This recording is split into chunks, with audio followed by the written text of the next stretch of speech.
Assalamualaikum, salam hormat, anda menyaksikan Niaga Awani bersama saya Haris Ashraf Hasnan, dan untuk waktu ini kita nak memberi fokus apa sebenarnya yang berlangsung terutamanya di Dewan Rakyat semalam dan juga isu-isu berkait dengan sudah tentu apa yang disoal jawab dan juga apa yang diumumkan berkait dengan kehidupan rakyat. Ini perkara yang cukup penting di mana sehingga 30 April 2023 Task Force Projek Perumahan Swasta Sakit dan Terbengkalai telah mengesan dan memantau sebanyak 141 projek lewat, 481 projek sakit serta 112 projek terbengkalai. Secara keseluruhan, sebanyak 118 projek perumahan swasta telah berjaya dipulihkan sehingga menerima sijil perakuan siap dan pematuhan (CCC) atau berstatus lancar. Namun persoalannya, sampai bila isu seperti ini perlu terus berpanjangan dan apa penyelesaian jangka masa panjang? Saya berbesar hati pagi ini bersama dengan kami di Niaga Awani, YB Akmal Nasrullah Muhammad Nasir, Timbalan Menteri Pembangunan Kerajaan Tempatan. Assalamualaikum YB.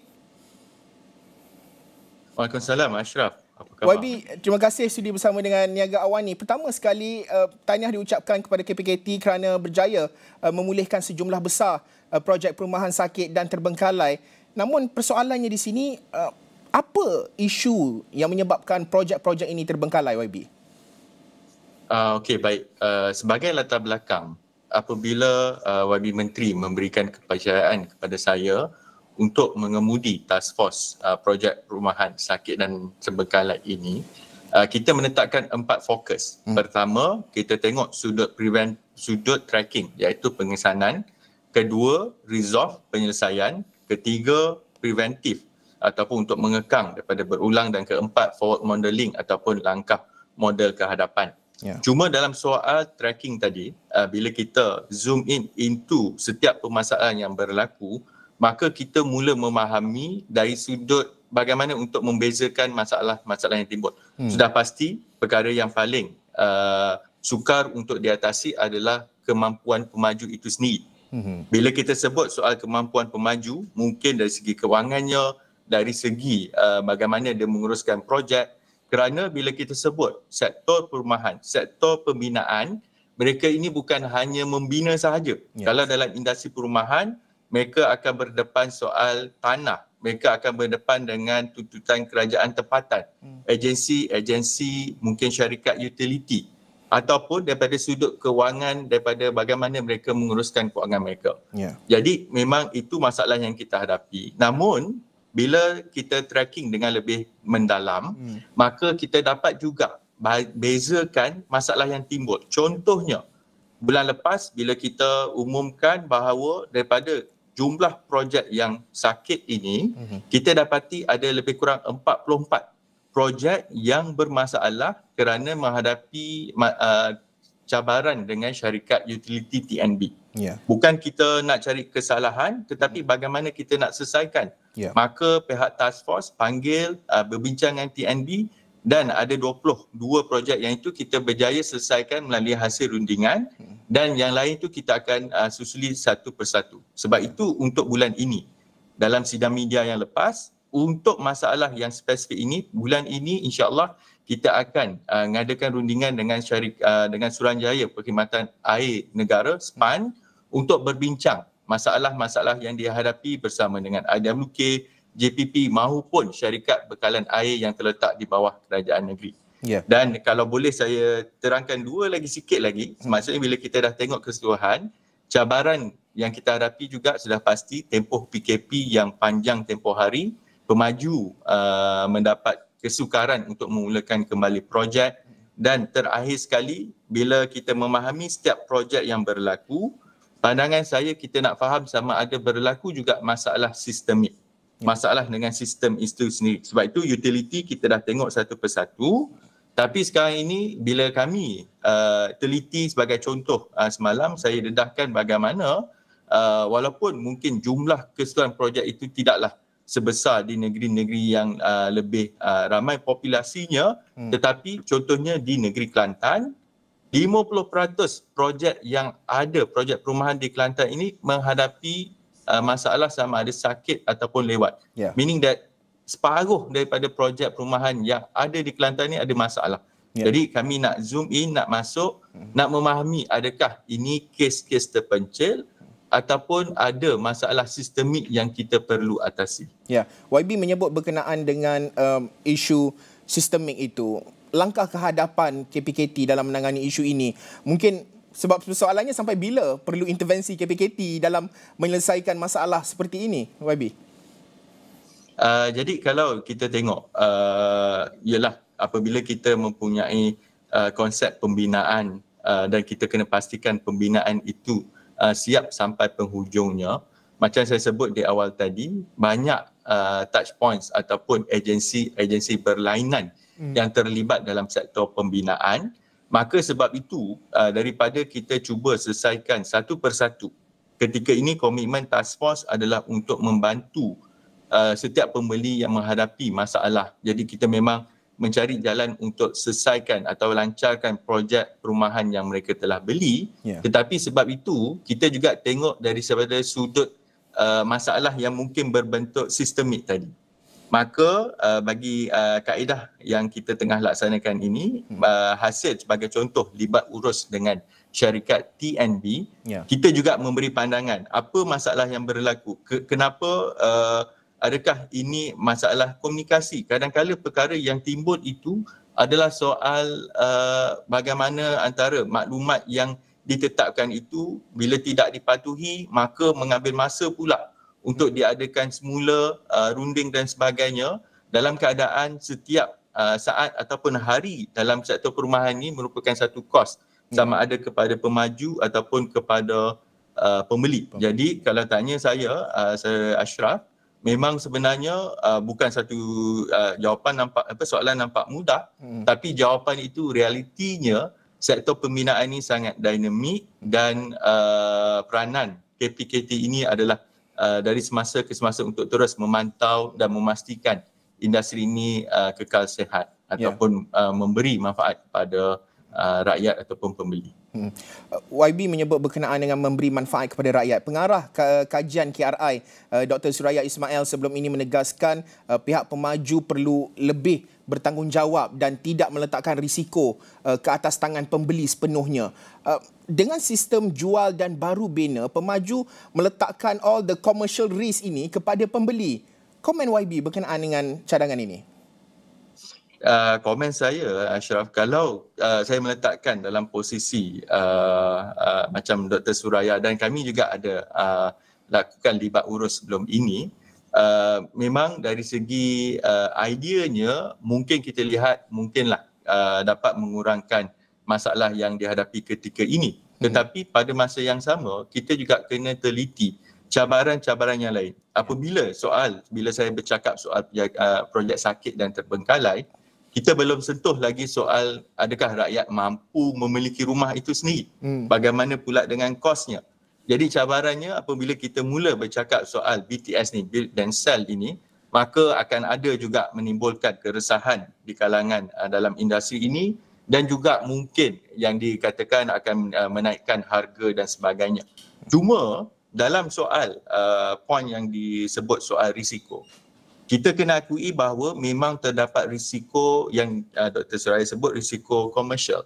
Dalam kita membeli rumah itu, pembeli memasuki dua perjanjian. Perjanjian dengan pemaju untuk siapkan rumahnya, perjanjian dengan pihak peminjam, perbankan ataupun mana-mana agensi yang memberi pinjaman untuk urusan keuangannya. Dalam keadaan sekarang ini, dia seolah-olah nampak terkait tetapi tidak terkait, Ashraf. Maksudnya, dia terkait untuk kita siapkan rumah, tetapi rumah tak siap, kita still masih bayar. Jadi sebab itu untuk keadaan ketika ini, sementara untuk melihat industri pembinaan itu, bagaimana untuk pastikan rumah itu siap, tetapi dalam sudut keuangan ini juga satu perkara yang perlu kita teliti soal bagaimana risiko itu bukan hanya terletak kepada orang yang meminjam sahaja, bagaimana untuk kita pastikan risiko ini juga dikongsikan dengan pihak yang lain. Jadi sebab itu untuk task force ni, langkah ke hadapan, memang kami telah adakan dari segi beberapa cadangan yang kita hendak kemukakan kepada pihak bank negara untuk juga membantu, walaupun KPKT ini adalah soal pembinaan, nak tak nak macam saya sebut tadi, pembinaan ini juga terlibat secara langsung ataupun tidak langsung dengan sektor keuangan. YB, di peringkat, kalau kita telitikan di peringkat pemaju, mungkin ada sebarang tindakan sekiranya berterusan mempunyai rekod buruk dalam menyiapkan projek, kerana sudah tentu pembeli mahukan projek itu kalau sepatutnya disiapkan dalam tempoh 2 tahun, 2 tahun perlu disiapkan dan boleh mendapat CCC untuk terus masuk ke rumah. Mungkin dari segi tindakan ataupun pindaan kepada akta tertentu, YB? Baik, Ashraf, dari segi akta sedia ada ni, kita ada akta perumahan tahun 1966, yang mana kalau kita lihat sini, to be fair, bukanlah saya nak kata task force ini baru kita baru pulihkan projek dan sebagainya. Memang sebelum ini pun ada tindakan, contohnya menyarai hitamkan mereka yang terlibat dengan pemaju yang tidak bertanggungjawab ini. Sama ada mereka gagal memenuhi untuk menyiapkan rumah ataupun memang angkat kaki cuba melarikan diri dan sebagainya. Tetapi Ashraf, dalam isu ini kadang-kadang pemaju juga nakal. Nama dalam sebagai pengarah itu orang lain. Nama untuk pemegang saham itu lain. Jadi yang penama itu yang kena, sedangkan orang ini dia akan bertukar berpindah syarikat dan sebagainya. Jadi ini memang walaupun mungkin kita nampak ada cara untuk kita halang, tetapi kalau sekadar prosesnya sahaja, mereka pun kalau dah nampak projek itu dah macam ada masalah, dia dah cabut lagi dan tukar orang dan sebagainya. Cuma untuk langkah ke hadapan memang di pihak KPKT melalui task force ini juga yang kita akan kemukakan beberapa pandangan. Contohnya, ini kadang-kala dia ada 3-4 jenis perniagaan. Rumah ini yang paling lambat memberi pulangan sebab dia macam Ashraf sebut tadi 2 tahun ataupun siap barulah selesai tanggungjawab. Sedangkan dia mungkin ada perniagaan yang ada cash flow ataupun aliran tunai yang lebih cepat. Maka selalunya hal rumah ni jadi dikebelakangkan lah. Jadi sebab itu antara cadangan yang kita tengah teliti bagaimana untuk kita memperkenalkan corporate guarantee, iaitu jaminan korporat even kepada syarikat-syarikat yang berkait dengan syarikat tersebut. Contohnya, bila dia nak buat rumah sesuatu projek, dia wujudkan anak syarikat. Projek itu bermasalah, dia gulung tikar anak syarikat tersebut, syarikat induk seolah-olah tidak ada langsung tanggungjawab. Jadi bagaimana kita nak kaitkan mereka yang sebenarnya menjadi induk ataupun pemegang utama sebenarnya tidak boleh terlepas daripada tanggungjawab dalam keadaan mereka telah kutip duit daripada pembeli, pemaju yang sepatutnya siapkan rumah tersebut. Ya, YB, itu juga yang boleh kita harapkan. Tapi sedikit akhir sekali, mungkin bagaimana KPKT boleh memastikan rumah yang dibina, terutama rumah mampu milik, bukan sahaja baik dari segi kualitinya tetapi juga mampu untuk berdaya huni, YB? Bagi saya yang paling penting itu adalah hala tuju kerajaan ketika ini. Kalau kita lihat semalam jawapan oleh Yang Amat Berhormat Perdana Menteri bila ditanya soal perumahan rakyat di wilayah Persekutuan, Yang Amat Berhormat Perdana Menteri memberikan komitmen yang jelas bahawa rumah mampu milik itu masih menjadi keutamaan dan kita tidak boleh terlepas begitu sahaja. Maksudnya pihak pemaju yang telah yang perlu menyelesaikan projek-projek ini, kita tidak boleh lepas tangan begitu sahaja. Cuma yang kedua, kita juga kena lihat bagaimana bila kita sebut rumah mampu milik ataupun projek perumahan rakyat PPR dan sebagainya ini sebenarnya memenuhi aspirasi, ekspektasi pembeli ataupun penyewa dalam sudut PPR. Sebab itu dalam kawalan kerajaan ketika ini, projek PPR yang kita nak bina yang akan datang ini tidak ada lagi rundingan terus. Kita kena buat secara tender terbuka. Yang kedua, dari sudut bagaimana untuk kita memastikan bukan hanya kerajaan diletakkan beban di bila projek bermasalah, tak siap ataupun kerja itu tidak senonoh dan sebagainya, yang mana akhirnya kerajaan terpaksa campur tangan. Sebab itu untuk langkah ke hadapan dari segi dasar perumahan negara itu memang kita perlu teliti kembali dan mengikat balik supaya agensi-agensi pelaksana di peringkat negeri pun meletakkan keutamaan bahawa hasratnya adalah biarlah rumah yang dibina itu berdaya huni, seperti mana kalau kita tengok Yang Berhormat Menteri ketika ini ada menghadiri persidangan UN Habitat, bermaksud komitmen negara kita hendak juga mengangkat nilai-nilai yang diguna pakai di peringkat antarabangsa seperti SDG dan sebagainya, supaya nilai murni ataupun perkara untuk memenuhi tuntutan dari segi keselesaan kepada penduduk itu kita terus pelihara, insya-Allah.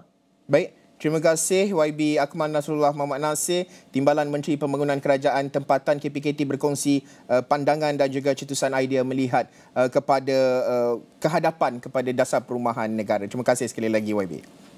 Sama-sama, Astro.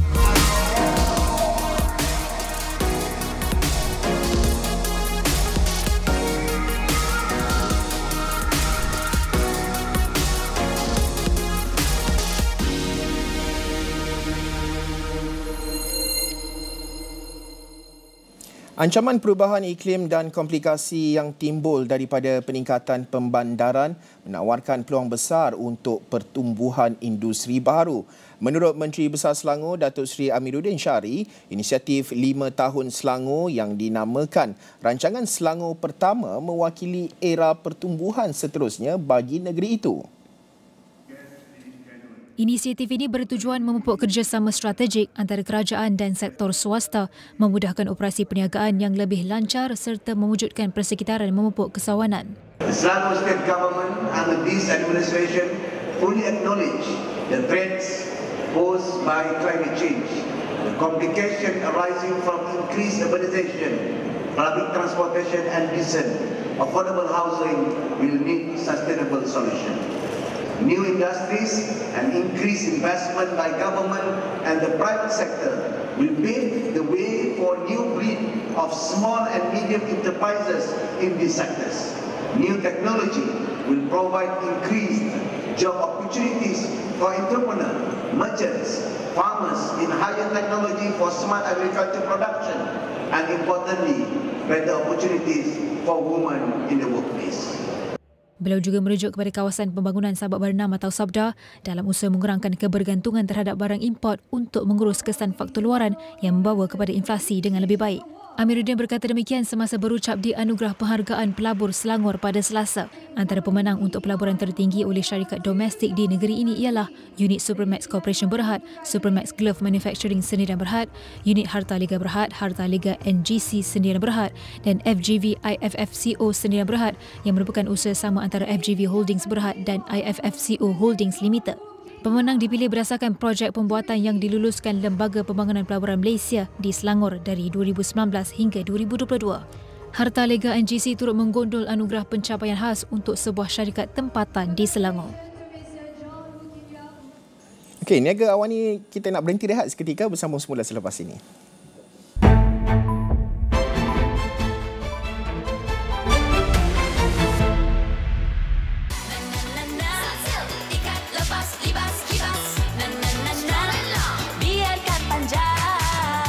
Strong and long Baharu menguatkan rambut dari akar ke hujung. Biarkan panjang. Strong and long. Tapi dalam masa sama, rakyat akan dapat merasa semua limpahannya. Seharusnya, sepantasnya menggunakan all these kemudahan teknologi ini. Sekurang-kurangnya diploma. Kita memerlukan guru-guru yang berkualiti. Itu perkara yang paling asas dalam sistem pendidikan. Bagaimana nak mengubah persepsi mereka yang menggunakan web? Kita tidak bercakap berdasarkan testimoni semata-mata. Agenda Awani setiap hari di Astro Awani dan Astro Go. I dah sedia untuk terus mencintai you dan agama baru I. Percintaan antara dua agama. Bunda suka sangat tengok Jana tadi. Bukan main tekun dengan ceramah. Berbaloikah sebuah penghijrahan? Aku akan jadi mertua yang kejam dan tak pernah kau bayangkan. Awak bukan anak saya lagi. You tak rasa kita dah buat salah keputusan? Dari awal lagi dah tertulis dan you adalah jodoh I jodoh you. Kongsi tu mama terbaik tau. Untung awak. Kuatkah iman menghadapi dugaan yang lebih besar? Hijrah Jana Isnin hingga Jumaat di Astro dan On Demand. Households with high electricity consumption will no longer enjoy government subsidies as they tend to belong to the T20 group. The government will adopt household net disposable income metrics to ensure better delivery of its socio-economic policies. Malaysia is lifting its ban on renewable energy exports to enhance the country's green economy policy. WhatsApp will grant users one of its most awaited features, the ability to edit messages.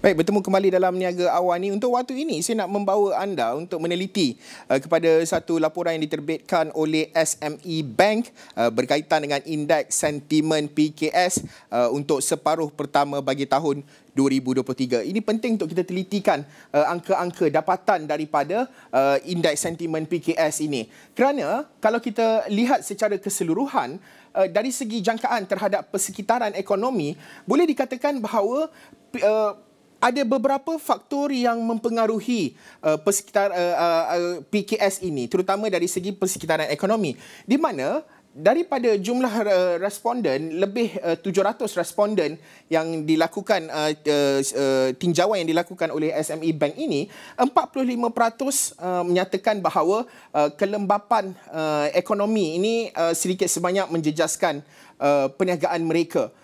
Tetapi 40% menyatakan pertumbuhan dilihat lebih tinggi, lebih positif, manakala 15% menyifatkan keadaan ekonomi semasa tidak menjejaskan pun perniagaan mereka. Ini satu perkara yang boleh kita telitikan, kerana kalau kita bandingkan pada tahun 2022, 17% angkanya lebih tinggi daripada 15% yang menyifatkan tiada perubahan. Sedangkan dari segi kelembapan ekonomi, pengakuan mereka, 45% mengakui bahawa kelembapan ekonomi telah menjejaskan serba sedikit dari segi cara mereka untuk menjalankan perniagaan. Baik, ini antara data yang cukup penting. Pelan mitigasi semasa kelembapan ekonomi. Apabila keadaan ekonomi yang tidak menentu, persekitaran yang tidak menentu, apa PKS ini lakukan? Okey, 80% mengambil keputusan untuk mengurangkan kos mereka. Manakala 75% menyatakan bahawa peningkatan kemahiran dan kemahiran semula antara perkara yang difokuskan oleh mereka, selain daripada 58% memfokuskan kepada pelaburan dalam automasi dan 38% adalah pengecilan operasi. Ini satu perkara yang cukup penting untuk kita telitikan, kerana pengurangan kos juga akan memberi impak yang cukup besar, terutamanya dari segi pengambilan pekerja, dari segi expansion ataupun perluasan perniagaan, dan banyak lagi isu-isu yang perlu ditelitikan daripada dapatan ini. Baik, tadi saya menyebut berkenaan dengan pengambilan pekerja. Okey, ini antara data yang penting. Kalau kita lihat, ini adalah data untuk 2023, separuh pertama tahun ini. Ini untuk tahun 2022. Okey, 61% yakin untuk mengambil lebih ramai pekerja. Ini satu perkara yang cukup positif sebenarnya. Manakala 29% mengekalkan jumlah tenaga kerja sedia ada dan 10% mengurangkan jumlah tenaga kerja.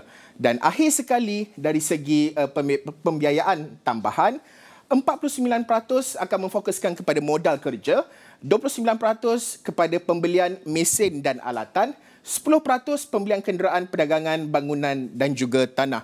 Ini antara perkara-perkara yang boleh kita telitikan untuk waktu ini. Jadi kita nak memahami bagaimana ianya memberi impak kepada PKS. Datuk William Ng bersama dengan saya menerusi Google Meet pada ketika ini. Hai Datuk, thank you. Terima kasih sudi bersama dengan Niaga Awani untuk waktu ini. Datuk William Ng merupakan pengerusi Persatuan Perusahaan Kecil dan Sederhana Malaysia.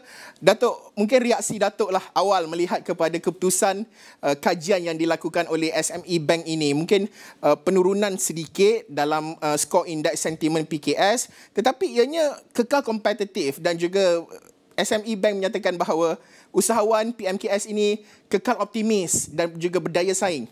Komen, Datuk. Ya.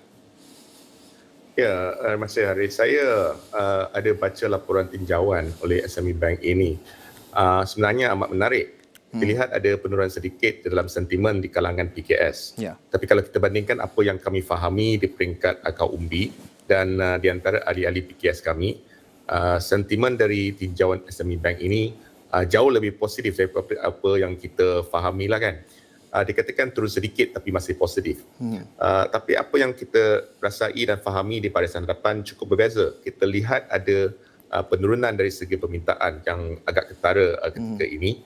Kita juga lihat ada penurunan dari segi jualan. Jadi sentimen di Barisan Hadapan mungkin kurang positif ketika ini. Saya rasa di antara faktor-faktor utama adalah satu, kelembapan ekonomi sedunia akibat regimen faedah yang semakin meninggi. Negara kita pun kita baru-baru naikkan OPR kita. Kedua, kita nampak ada penjederhanaan permintaan ataupun normalization of demand dan inflasi di kebanyakan pasaran, bukan sahaja di Malaysia tapi juga saya rasa di banyak negara lain. Yang kedua adalah faktor geopolitik. Kita lihat konflik di Ukraine masih berlanjutan dan dilihat saya rasa tiada sebarang jalan penyelesaian dalam tempoh terdekat. Jadi ketegangan dan saingan di antara Amerika Syarikat dan negara China juga turut berlanjutan. Ini menyebabkan saya rasa sentimen di kalangan PKS turut terjejas. Yang tadi adalah faktor eksternal, tapi kita juga ada faktor internal atau kedalaman kenapa sentimen di antara PKS kita ini kurang positif ketika ini. Pada saya yang paling ketara adalah isu kekangan tenaga kerja. Kita lihat banyak PKS yang mahu mengembangkan perniagaan mereka pasca pandemik, tetapi tidak dapat berbuat demikian kerana kekurangan tenaga kerja. Terdapat juga isu gangguan digital ataupun digital disruption yang sudah bermula sebelum pandemik tapi dilihat menjadi lebih ketara dalam 2-3 tahun ini. Jadi faktor utama penurunan sentimen di kalangan PKS adalah ekonomi sedunia, ketegangan geopolitik, kekangan tenaga kerja dan juga gangguan digital. Datuk, kalau kita bercakap dalam konteks persekitaran dasar monetari global yang mungkin kita lihat lebih ketat dan juga isu ketegangan geopolitik yang meningkat, bagaimana Datuk melihat prospek jangka panjang untuk ekonomi dan juga persekitaran perniagaan dan bagaimana hal ini dapat mempengaruhi dari segi trajectory untuk masa yang akan masa yang lebih panjang ini, Datuk? Yang pastinya isu dasar monetari dan rejim faedah yang kian meningkat ini dan yang dikatakan tadi isu ketegangan geopolitik bukan terhad kepada negara kita semata-mata. Saya rasa tiada negara di luar sana yang terlindung ataupun terkecuali dari cabaran ekonomi global dan ketegangan geopolitik sekarang ini. Dan akibat dua faktor ini kita lihat isu kekangan logistik, isu ketidakpadanan ataupun mismatch di antara permintaan dan bekalan, isu keyakinan pengguna, isu kos pengeluaran dan sebagainya akan terus berlanjutan dalam tempoh terdekat. Ini pasti akan mempengaruhi pemulihan ekonomi domestik kita. Jadi untuk perniagaan contohnya, walaupun kita lihat ada penambahan atau keuntungan maupun margin keuntungan kita telah bertambah baik. Sebaliknya kita lihat margin keuntungan kita semakin rapuh kerana tekanan yang kita katakan tadi dari segi kos pengeluaran, dari segi kekangan logistik dan sebagainya, angkara ketegangan geopolitik sekarang. Apa yang lebih kita bimbangkan adalah sama ada konflik di Ukraine akan bertambah buruk atau tidak. Kita lihat sudah ada ketegangan di Selat Taiwan lebih dekat kepada kita dari Ukraine. Kita lihat ada tanda jelas pembahagian antara dunia barat dan dunia timur. Jadi risiko kepada ekonomi negara, risiko kepada perniagaan, risiko kepada PKS cukup ketara dan membimbangkan setakat ini. Datuk, mungkin dari segi mitigasi sesuai yang perlu diambil kira oleh PMKS untuk memastikan kesinambungan perniagaan mereka bagi menghadapi potensi risiko yang dimaksudkan Datuk tadi. Pertama, saya rasa kita jangan putus asa dan terlalu bimbang mengenai isu-isu tadi. Kita perlu cautiously optimistic. Ini bermakna kita jangan kerana takut isu geopolitik dan isu ekonomi global ini sehingga kita membantutkan sendiri perkembangan perniagaan kita. Dalam arti lain, the show must go on. Kita teruskan perniagaan kita sebaik mungkin. Kedua, dan ini juga nasihat saya untuk PKS sebelum pandemik, iaitu jangan kita terburu-buru untuk mengembangkan perniagaan kita, terutamanya dalam keadaan seperti sekarang. kita jaga asas perniagaan kita, asas dia, pekerja kita, produk kita, pelanggan kita. So kita go back to the basic dan pastikan asas perniagaan kita itu kuat dan dapat mengharungi sebarang kemungkinan atau risiko. Kita boleh mengambil peluang ini untuk melatih dan menaiktarafkan kemahiran pekerja kita contohnya. Ketiga dan yang paling penting, kita perlu mengurangkan risiko penumpuan kita ataupun concentration risk. Contohnya sekiranya kebanyakan pelanggan kita dari Eropah, kita perlu pastikan kita mempunyai backup dari negara lain in case permintaan dirantau tersebut terjejas. Pada masa yang sama, sekiranya pekalan kita ataupun sumber bahan mentah kita semuanya dari mana-mana negara, perlulah kita sedia di mana kita boleh mendapatkan sumber yang sama dari negara lain untuk merendahkan concentration risk kita. Jadi yang pentingnya kita perlu rancang dan pastikan kesinambungan perniagaan kita di dalam menghadapi ketidaktentuan ini. Ya. Datuk, mungkin secara ringkas, downside risk yang perlu diambil kira oleh PMKS, kerana dalam kajian ini menunjukkan bahawa ada juga yang berhasrat untuk mengambil pembiayaan tambahan untuk mengembangkan perniagaan mereka. Komen, Datuk. Ya, seperti yang saya katakan tadi, kita perlu mengambil langkah cautiously optimistic, iaitu berjaga-jaga dan optimistik pada masa yang sama. Bila kita mahu menyewa iklan baru atau membeli peralatan baru, kita boleh dan mengambil kira bukan sahaja potensi perniagaan, tapi juga faktor makro seperti ekonomi dan geopolitik. Kalau kita rasa dan percaya permintaan akan melonjak kerana pelanggan kita ataupun industri kita semakin pulih, kita bolehlah naik tarafkan operasi kita dan mengambil pembiayaan tambahan. Tapi jangan kita abaikan risiko yang kita katakan tadi.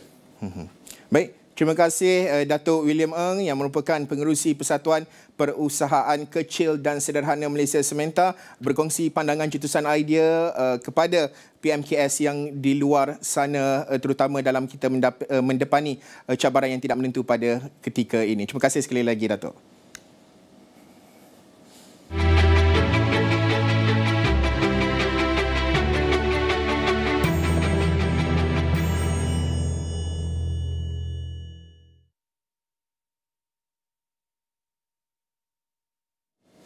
Kepakaran baik pulih kenderaan berat seperti lori dan bas sukar untuk dicari, di mana di masa akan datang ini sudah tentu ianya memerlukan satu keputusan dan juga bagaimana untuk memastikan bahawa perkhidmatan yang diberikan ini dapat diambil kira dan bagaimana dunia digital membantu usahawan-usahawan yang membaiki kenderaan untuk mendapatkan khidmat dan pemasaran yang lebih luas. Perniagaan Mohaimin Auto Service milik Mohaimin Yaakob bermula pada 1997 dengan membaiki kenderaan. Beliau kemudian melihat kurangnya kepakaran membaiki kenderaan berat sebelum mengambil keputusan untuk mencuburi segmen itu. Namun pada era digitalisasi ini, Mohaimin melihat pentingnya pemasaran melalui media sosial untuk mendapatkan akses pasaran lebih luas. Lepas tu dari segi saya nampak lah customer ni bila kita tentu dengan bercerita, tunjuk dengan gambar kenapa kena, dia akan rasa memang cepat lah bahan tu. Nak sekarang TikTok memang cepat lah. Beliau yang mendapat latihan giat mara turut mendapat geran pembiayaan daripada SME Corp sebelum membuka cawangan di beberapa tempat di Kelantan. Katanya melalui kandungan yang dimaknai dalam platform media sosial, pengguna secara tak langsung mendapat ilmu soal automotif. Dari segi bahan tu, saya rasa dia lebih nampak sekarang untuk dengan guna teknologi bahan media nak panggil lebih cepat. Dan lebih cepat tak kena yang hanya batal di jari, yang hanya dipetik dari jari saja. Tambahnya bidang kemahiran amat diperlukan masa kini selari dengan perkembangan teknologi, namun kekangan untuk mendapatkan pekerja mahir antara halangan buat masa ini. Jelasnya apa yang penting adalah kepuasan setiap pelanggan yang mendapatkan servis menyelenggara kenderaan di Mohaimin Auto Service.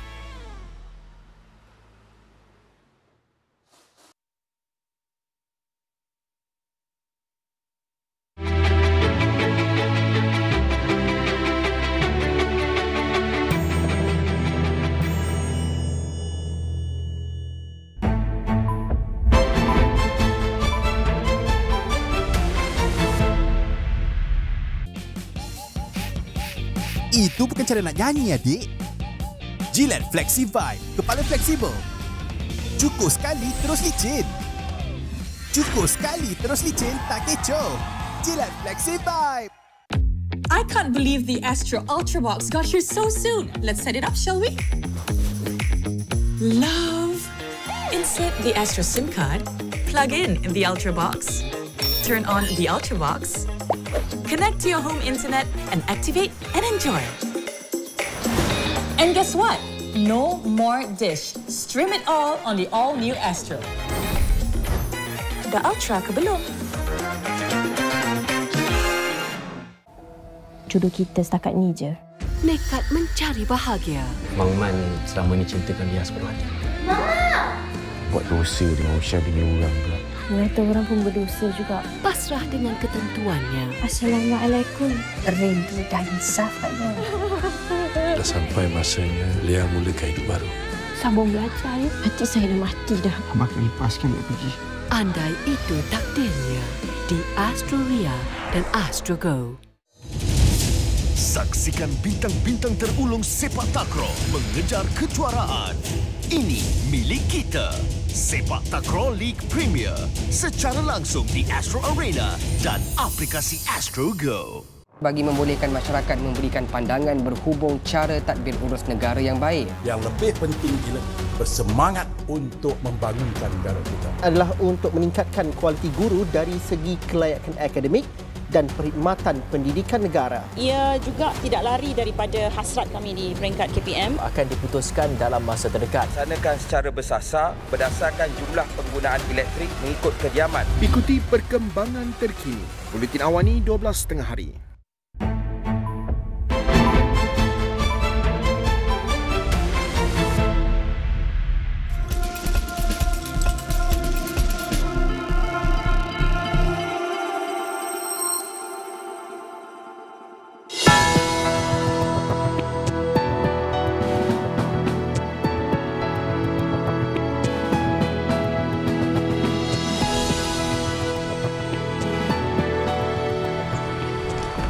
Isu perumahan mampu milik sentiasa menjadi fokus dan juga perkara yang dibincangkan di peringkat Malaysia dan juga di global.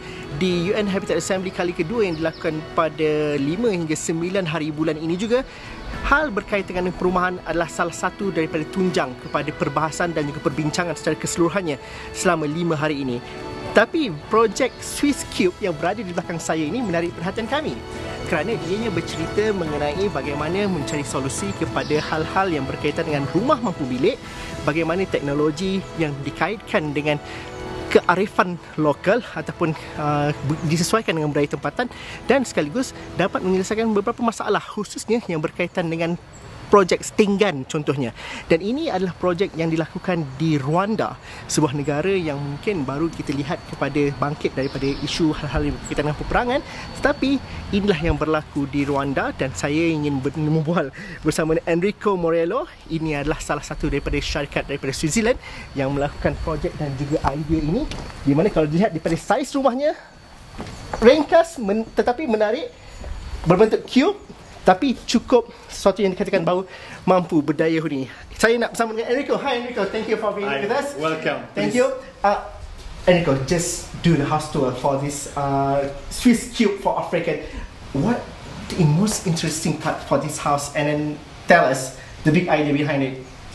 Okay, we know that Africa has an increasing population of people living in slums, so we are looking at this one as one of the key solutions to leverage the land values that we have in these cities and transform what is now a slum into a nice and a nice place where actually the residents can live in a very good life living conditions. Show us. This is the living hall. Okay, yeah. Okay, so this is the living room. The full house is about 50 square meters, 25 on the ground floor, 25 up. It's designed for a family between 4 to 5 people, so we have 2 bedrooms that can be changed even to have more bedrooms. The design is fully customizable. I assume this is the dining area? This is the dining area, and you can see here is the kitchen. Of course, it's fully customizable. We didn't really need a kitchen for this exhibition, but you can set up your cooking stove, your fridge, washing machine if you want. The appliances can be connected more or less everywhere, so the plumbing can be designed. And what we do with SCAT, which is a company designing this for the Swiss cooperation and the government of Rwanda especially, is designing very often these units together with the residents. How about the toilet? How about the living master bedroom? And let me guide you. So the toilet, of course, is very basic. The shower, the sink, toilets is all the basics need. There are models of this house that are a bit larger, so you can also have a toilet on the first floor. Follow me. Okay. Actually, I follow. Okay. Okay. Okay. Come.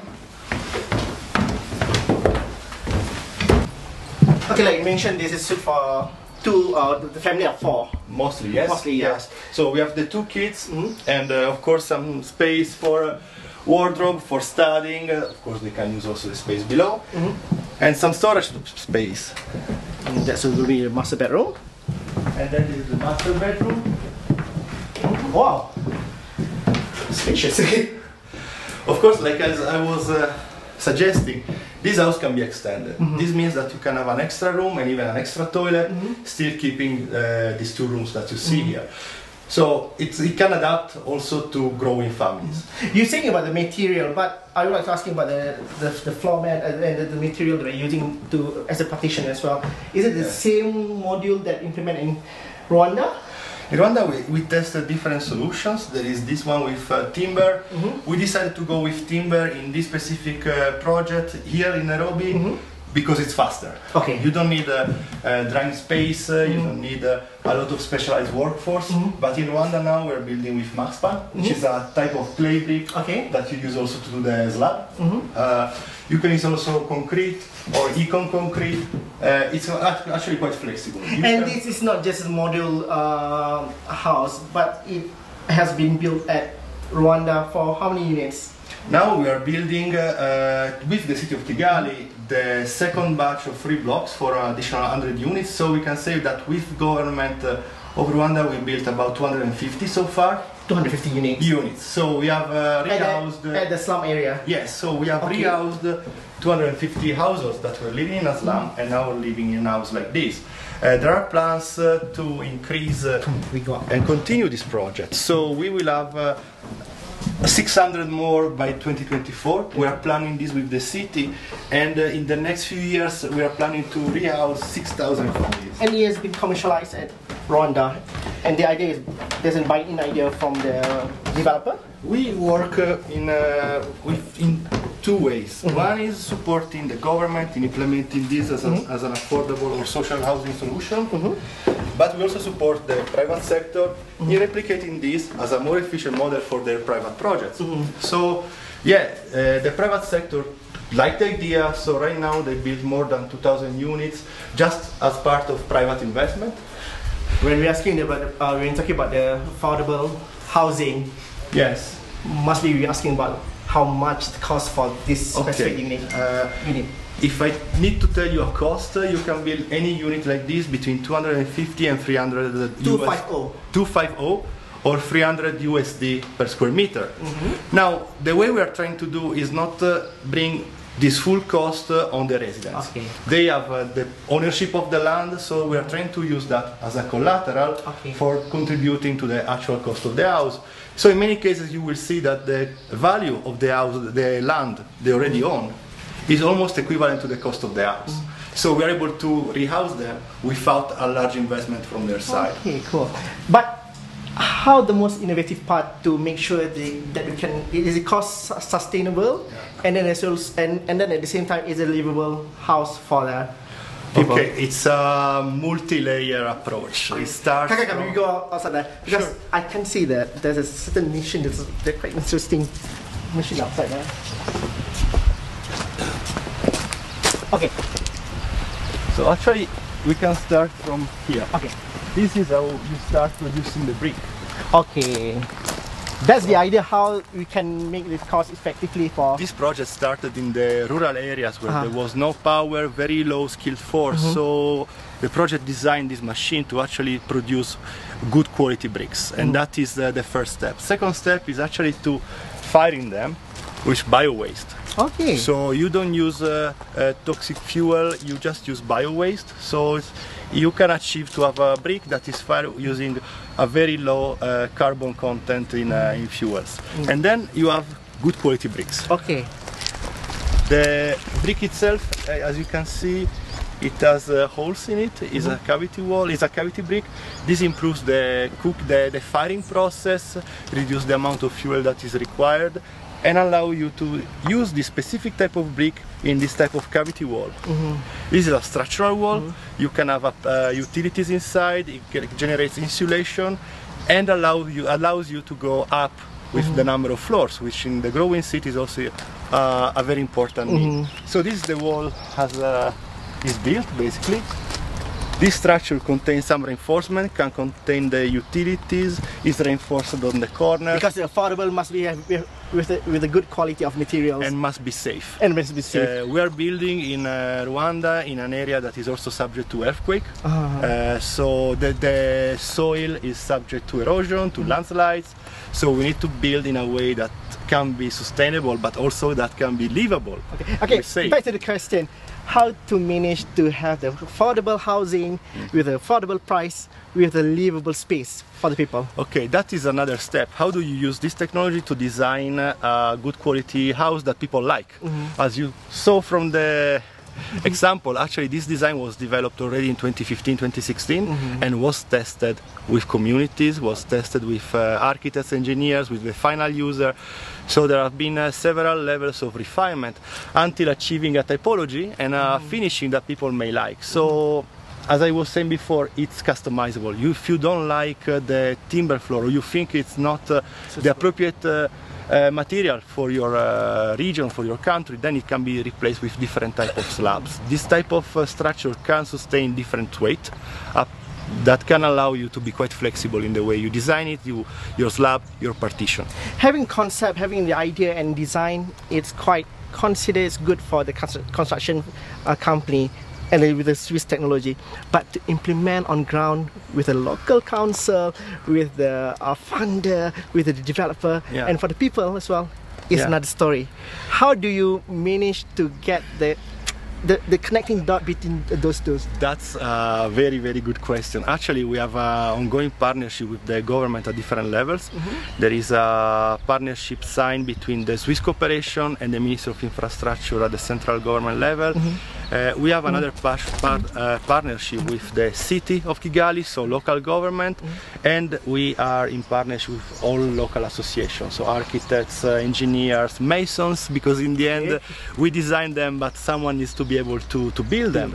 And there is a constant effort to bring everyone on the same table and agree on solutions together. So what we do is we provide a technical assistance to the government, and in the case of Rwanda they have very clear ideas on what to achieve, so there are very clear indications on the type of support they would require, and this is the type of activity we do. So let's say that in a case like Rwanda, your effort is to keep up with the government demands rather than pushing something on them.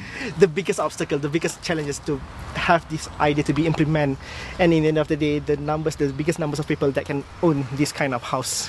Okay, there is an initial reluctance, for example, in every government to engage the communities in that. So they always think that at the beginning especially, engaging the community will slow down the process.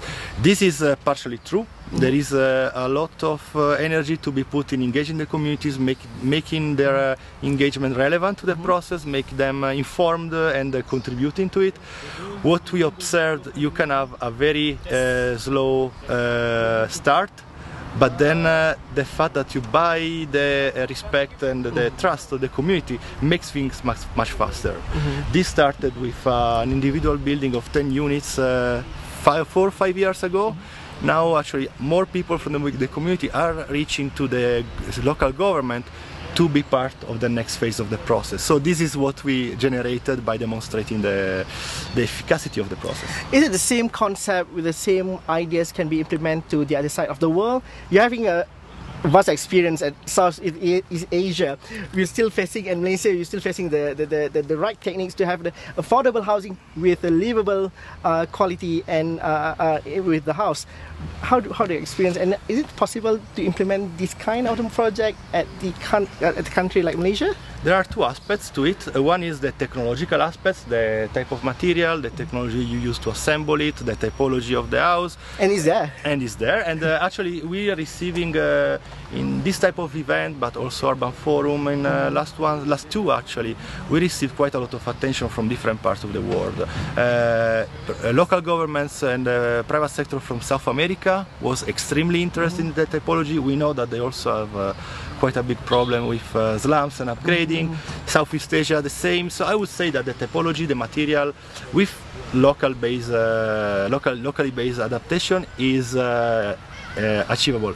The process is more complex to implement. So what is the Can you define the process? The process is how you engage the private sector, the public sector, the residents, the owners, the tenants in a process that is equitable for all the parties involved and profitable enough for the private sector to contribute to this aspect, to the building of this unit at scale. What we want to achieve is mass scale production of housing, not just one demonstration as you see here.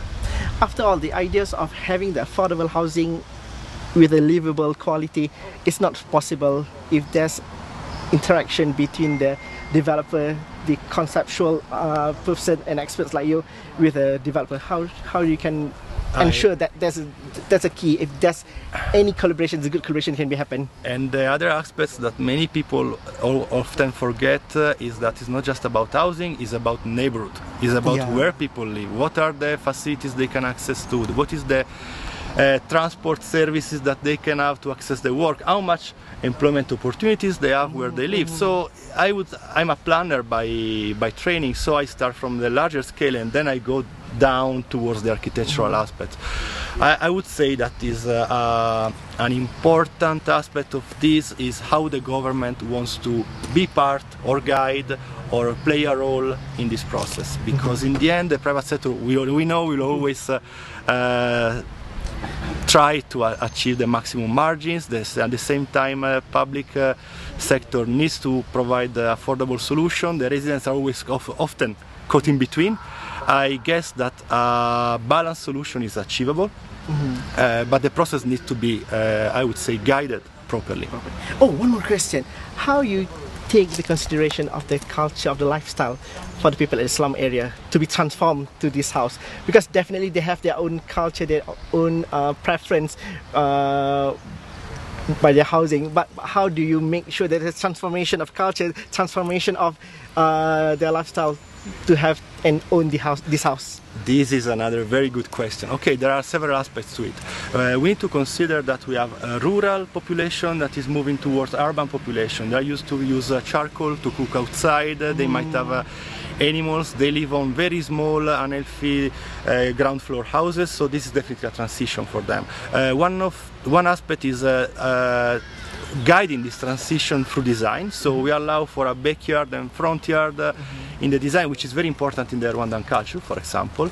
At the same time, we allow some space for temporary cooking outside. When these community members will have a higher income, hopefully they will shift to a different type of cooking methodology.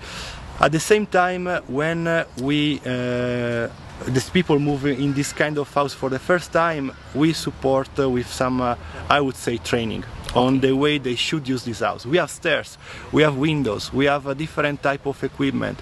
In many cases we saw this house not to be affordable to this community because they were not aware of the cost of running water inside the house or the cost of having a bulb providing light during the night.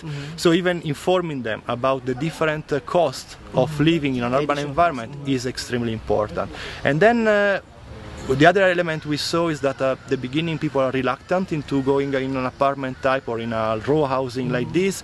Eventually they appreciate the lifestyle. The community remains intact because we rehouse, we don't relocate. So the family bond, the friendship bond, the community bonding that we had is still there. We also try to have people living next to each other that when there is already this kind of community bonding. So we try not to move people apart, and it's an adaptation. It will require a generation, maybe 1 or 2, but this transition has to happen for our city to grow sustainably. We cannot replicate a sparse single-family house model because, especially small countries like Rwanda, they just do not have space. Yeah. Okay, thank you Enrico, thank you very much. It's a good session to have with you.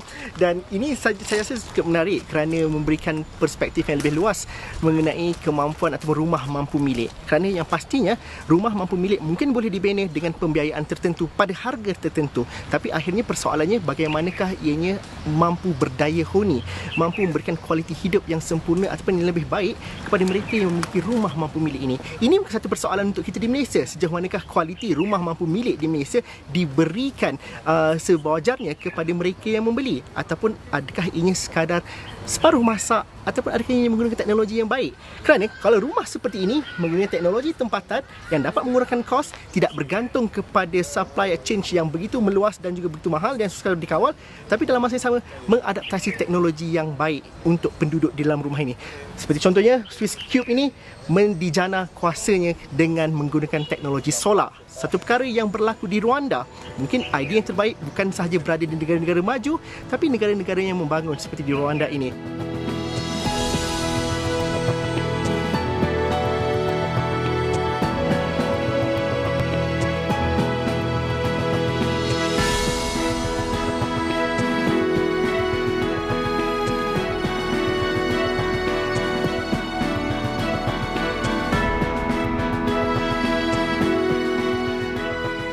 Ini satu perkara yang perlu dipelajari oleh kementerian, khususnya KPKT sendiri, dalam melihat bagaimana memudah carakan idea yang baik, penyelesaian terbaik dihubungkan dengan pendanaan yang baik, dan akhirnya yang mendapat manfaat terbesar ialah rakyat yang akan mendapat rumah yang mampu milik tetapi dengan kualiti yang terbaik serta mampu berdaya huni. Itu persoalan kita di Malaysia dan perlu dijawab oleh mereka yang bertanggungjawab.